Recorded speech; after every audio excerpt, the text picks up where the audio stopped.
from 48 teams to just 8 now. FIFA World Cup 2026 enters its final stages.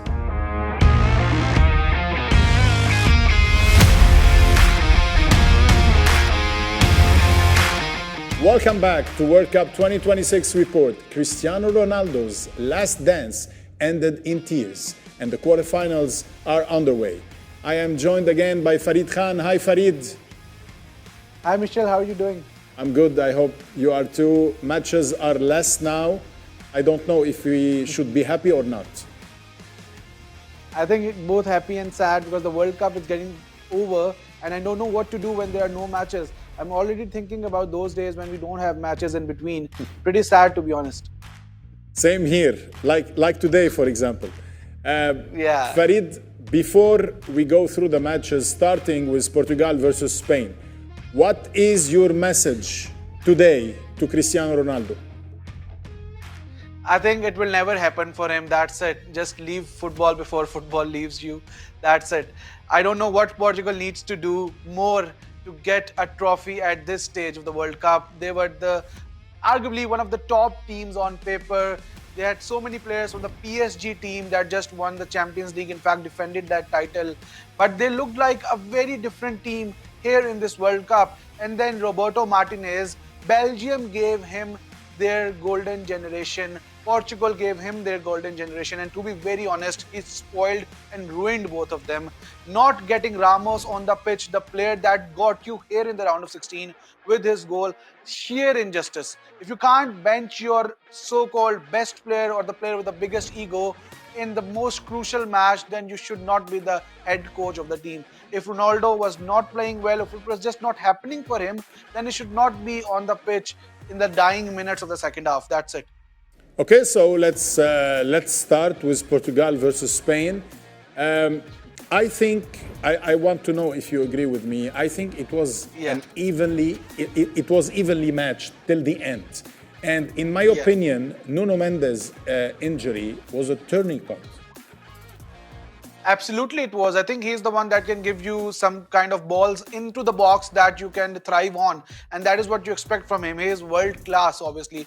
World class fullback, and if you don't have him, then if you have someone else instead of him, then it will give you troubles, like Semedo, for instance. You can't really have the same output from both Semedo and from Nuno Mendes. And even if you don't have Cancelo in the second in the other fullback position, so to say. So I think Portugal lacked that creativity in the end. But to be very honest, these matches are going to be close. You have to beat teams like Spain to win the World Cup. You can't really expect to not play teams like Spain, France, Argentina, and then just go on to the World Cup final. That's really not going to happen if you're Portugal. So I think it was closely matched. I'm not saying that Portugal was very bad on paper or on the field, but at the end of the day, they lacked creativity, they lacked chances, they lacked cohesion. I don't really think they played like a team in the entire World Cup. Apart from that one match that they played against Uzbekistan, they did not look convincing or on top in any of the matches.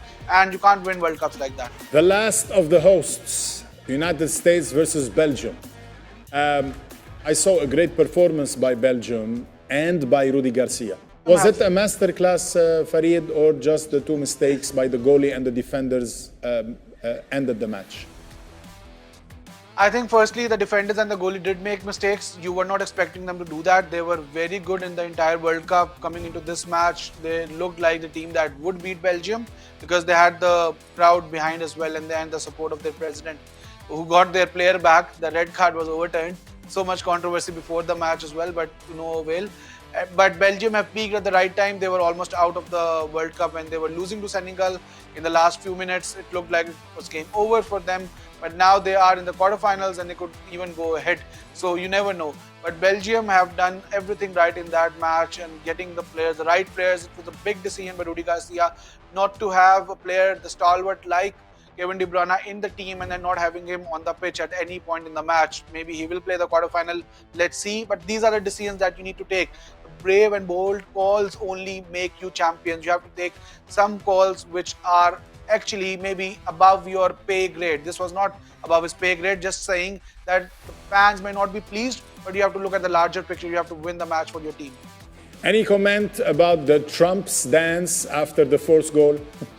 What a celebration. I think they had the celebration ready, and I love these celebrations. There's too much controversy around this World Cup. We will get on to the Argentina and Egypt match. I would really like to speak about it as well. But I really think all the coaches, even Thomas Tuchel had a thing to say, Rudy Garcia had a thing to say about it as well. All those coaches can go to, maybe Tuchel can go now to someone like William or Charles and get his Kwanzaa's red card overturned as well. Who knows, for the England match. So that is something we see in football. You can't really be doing that. Although it is an independent body, FIFA, and obviously the jury is independent as well and they take their decisions. But getting a call from the president, please look into this red card. This was not a red card. I know more about football than you. What's happening? Is it a FIFA World Cup competition? 48 teams, for God's sake, are taking part in it. It's not something happening in the MLS. You can't really call the FIFA president and ask for the red card to be overturned. Farid, so this was not just a celebration, it was a message. Yeah, okay. It was. Okay, Argentina versus Egypt. I don't know from where to start. We do this every time Argentina play. Listen to me. He went to the other side of the pitch, alone, and just waited. He needed space, and he got it. Then he gave the first assist for the first goal, and then he equalized himself. How is this possible? I think Lionel Messi is inevitable. He is out of this world. We have talked about him so much. And to miss the penalty, he became the first player in World Cup history to miss 2 penalties in the same World Cup editions. He's in fact missed 4 out of his last 8 penalties in World Cup. Everything was going wrong, and the tears at the end showed that. I would like to talk about Lionel Messi for maybe the entire length of the day, and I would still have a lot more words to say about him the next day. He is a magician, 21 goals now in the World Cup. There's nothing to take away, but I want to speak a lot about the match and the refereeing. I'm sure you have a question. I will question you as well. So first you tell me, then I'll answer. What about the refereeing in the second half of that match when Egypt were 2-0 up especially, or 1-0 up when Zico scored his first goal? Do you think it was a foul? I think, in my opinion, there were not the same standards in the VAR room for both half and both fouls. Do you agree on this? Absolutely. Not the same standards. Yeah, absolutely. If the first one was a foul, the second one was a foul as well, and it was a foul on Salah as well when they scored the third goal, Argentina. So if you're going to give Argentina so much of benefit just to keep Messi in the World Cup, you know, Zico was right. Their striker who scored 2 goals, one was disallowed. Then their coach was furious. He just said, you have to keep Argentina for commercial value, for marketing value in this World Cup. Otherwise, Egypt deserved to win. If the first one was a foul, it was arguably one of the greatest team goals, I think, in this World Cup, which got disallowed, the second Egypt goal. And then obviously when Argentina scored a couple of goals, they got the momentum. But to keep them alive in the match till the 89th minute, I think the referees and the FIFA has done so much, but they have lost integrity. Argentina won yesterday, but football lost for me, because it was clear that the Egyptian team were the better team. They were getting the goals, they were getting all the passes in the final third and converting them. Where was Argentina for the first 70 odd minutes? What happened to them in the last 20 minutes? You kept them in the game, you kept the integrity of this World Cup at stake just to keep your favorite team in the World Cup so that you could get a lot of ratings in the quarterfinals. That's it. I have to speak for it because I have nothing against Messi. He's arguably the greatest footballer ever. Even if there was Ronaldo here, they would have done everything to keep Portugal. But Portugal have themselves to blame. They have not been in a position where FIFA could help them. The Spain and Portugal match broke all viewership records just for a reason, although it was a boring match till the last minute.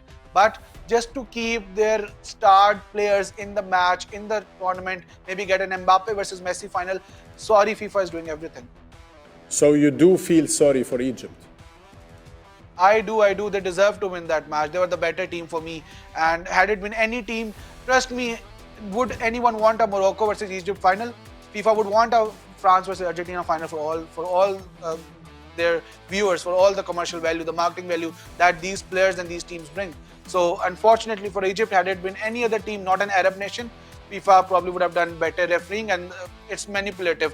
VAR has made this game a lot more manipulative. You can just manipulate decisions, just referee's interpretation at the end of the day. If the referee is going to interpret it wrong, he will do everything to make it wrong. So VAR has not helped football for me. Okay.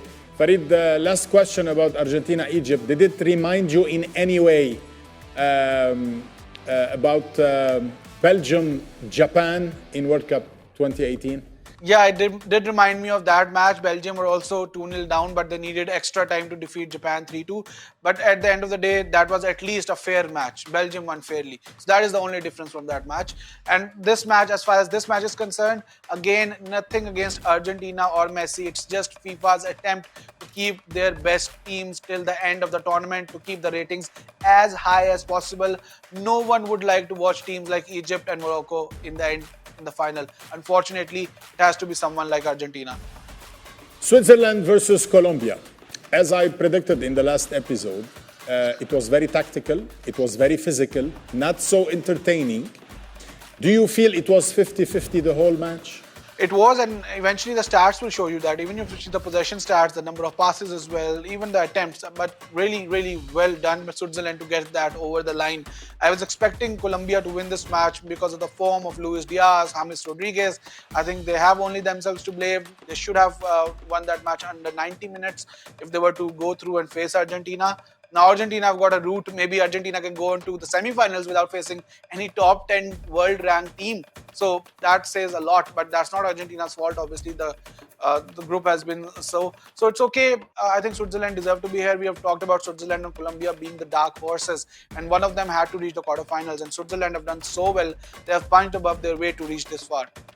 Did you feel that the Colombian penalty shooters were very tensed compared to the Swiss? I think they were.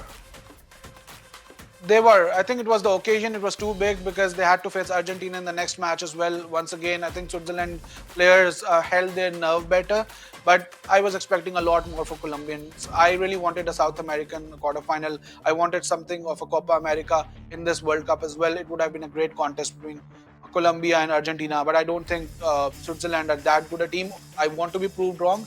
Maybe they can give Argentina a run for their money and even defeat them, but I don't think they are as competitive as Colombia would have been against Argentina.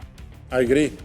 Thank you, Farid. We'll break down a quarterfinal on Friday. Let's take a look at the only match before our next episode. France versus Morocco, a showdown in Boston, a repeat of the last World Cup semi-final. The stars of each team know each other very well from club football. Who scores first will have a major impact on the final outcome. That's it for today's World Cup report. There may be fewer matches now, but the action and excitement are as intense as ever. See you on Friday.